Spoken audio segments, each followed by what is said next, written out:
मोहब्बत अपने बंदों से कमाल रखता है। वो एक अल्लाह है जो सबका ख्याल रखता है। अल्लाह को मनाने के लिए अल्फाज की भी ज़रूरत नहीं पड़ती। कुर्बान जाऊं उसकी मोहब्बत का अंदाज़ कितना सादा है।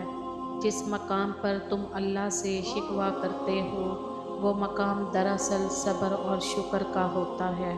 तुम चाह भी नहीं सकते अगर अल्लाह ना चाहे। कोई साथ हो ना हो, अल्लाह हमेशा हमारे साथ होता है। रात की तन्हाई में खामोशी से जब दुआ मांगो तो लगता है अल्लाह सिर्फ मेरा है।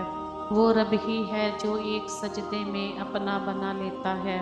या अल्लाह मुझे ऐसा बना दे कि तुझे पसंद आ जाऊं। आमीन।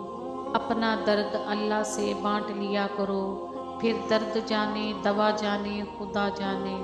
मैं मोहब्बत में उस मकाम पे हूँ जहाँ मेरी ज़ात में रहती है तेरी ज़ात मुसलसल।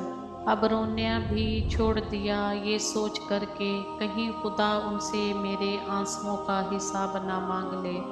मोहब्बत अल्लाह से हो जाए तो मुलाकात की तड़प फजर से शुरू होती है और तहज्जुद पे ख़त्म होती है।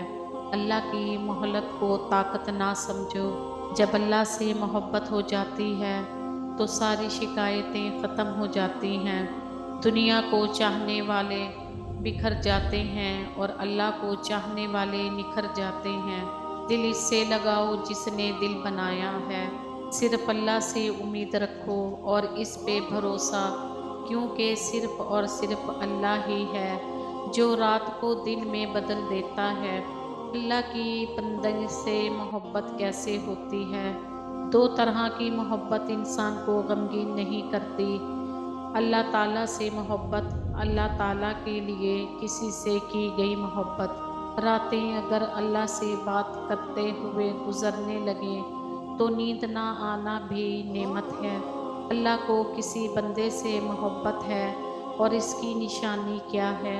अल्लाह ताला जब आपसे मोहब्बत करता है तो ये निशानियाँ ज़ाहिर होती हैं। सिर्फ अल्लाह ही है जिस पे उम्मीद रखो तो अंधेरे में भी रास्ता निकल आता है।